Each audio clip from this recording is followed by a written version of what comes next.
Hello guys, আজকে আমি চলে এসেছি বগুড়া পৌর পার্কে বৈশাখী মেলায়। শুভ নববর্ষ 1432 উপলক্ষে বগুড়া পৌর পার্কে 7 দিনব্যাপী মেলা বসেছে। বাঙালিরা এই দিনটি বিশেষভাবে উদযাপন করে। পহেলা বৈশাখ বাঙালিদের ঐতিহ্য, তাই এই দিনটিকে ঘিরে বাঙালিরা বিভিন্ন রকমের অনুষ্ঠান উৎসবের আয়োজন করে থাকে। ঠিক সেই রকমই পৌর পার্কে মেলা দেখতে চলে এসেছি, তাই ভিডিওটি না টেনে সম্পূর্ণ ভিডিও দেখার অনুরোধ রইল। পুরো মেলা ঘুরে ঘুরে দেখবো আর আজকে আপনাদেরকে দেখাবো। আশা করি আপনাদের কাছে খুবই ভালো লাগবে। বৈশাখ মানেই পান্তা, বৈশাখ মানেই ইলিশ ভাজা, বৈশাখ মানেই আলু ভর্তা, আর বৈশাখ মানেই কাঁচামরিচ আর পেঁয়াজ। এগুলো এখন বাঙালিদের ঐতিহ্য হয়ে দাঁড়িয়েছে। এখানে মাটির বিভিন্ন রকমের শোপিসের জিনিস দেখতে পাচ্ছি, যেগুলো দেখতে খুবই সুন্দর লাগছে। ঘর সাজাতে এই জিনিসগুলোর কোনো জুড়ি নেই। পাশে রয়েছে হরেক রকমের কসমেটিক, যেগুলোর দাম মাত্র 20 টাকা। এখান থেকে আপনি যেটাই কিনবেন সেটাই 20 টাকা, তাই তো দেরি না করে চলে আসুন। আর কিছুক্ষণের মধ্যে এখানে সাংস্কৃতিক অনুষ্ঠান শুরু হয়ে যাবে। স্টেজের সামনে কতগুলো চেয়ার খালি পড়ে আছে, কিন্তু কিছুক্ষণ পর আর এগুলো খালি থাকবে না। বাঙালিদের ঘরে ঘরে শিক্ষা প্রতিষ্ঠানে এই দিনটিকে ঘিরে উৎসবে মেতে ওঠে। শহরে যেরকম বৈশাখের একটা আমেজ দেখা যায়, গ্রামেও কিন্তু ঠিক এইরকম আমেজ হয়। পুরো পৌর পার্ক মিলে বিভিন্ন রকমের দোকান এসেছে। এই পাশটাতে অনেকটাই নিরিবিলি, মানুষ নেই বললেই চলে, তাই আমি একটু এপাশে আসলাম ঘুরে দেখার জন্য। পৌর পার্কের এই জায়গাটা আমার খুবই পছন্দের একটা জায়গা। ছায়া ঘেরা শীতল একটা স্থান, যেখানে আসলে মনটা জুড়িয়ে যায়। পৌর পার্কে আসলে অবশ্যই আমি এই রাস্তা দিয়ে একবার হলেও হাঁটি।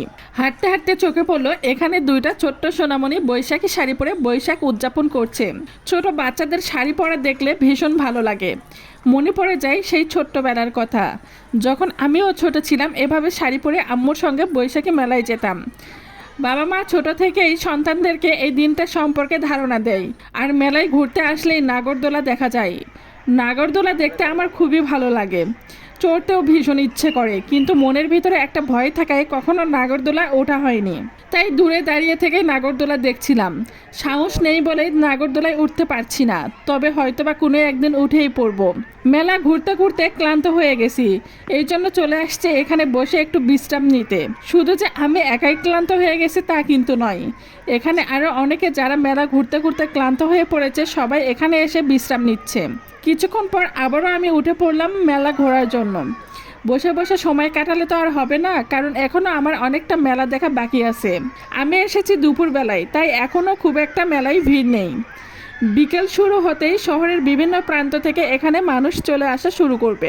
এখন তো এরকম ফাঁকা আছে, ঠিক 2 ঘন্টা পর আর এইরকম দেখা যাবে না। এরপরে চলে আসলাম মেলার পূর্ব পাশে। এই পাশে রয়েছে ছোট বাচ্চাদের জন্য ট্রেন, জাম্পিং রাইডস, আরও একটা নাগরদোলা। ছোট ছোট বাচ্চারা ট্রেনে উঠে আনন্দ করছে, আর বাচ্চাদের এই আনন্দ দেখে বাবা মারা অনেক খুশি। শুধু ট্রেনই নয়, পাশে জাম্পিং রাইডসও আছে, আর এখানে জাম্পিং করছে ছোট ছোট বাচ্চারা। তারা জাম্পিং করে ভীষণ মজা পাচ্ছে। যদি আমিও এদের মতো ছোট হতাম, তাহলে আমিও হয়তোবা এদের মতো জাম্পিং করতাম। আর কিছুক্ষণের মধ্যে মেলায় সাংস্কৃতিক অনুষ্ঠান শুরু হবে। সাংস্কৃতিক অনুষ্ঠান দেখার জন্য অবশ্যই পরবর্তী ভিডিওটা দেখবেন।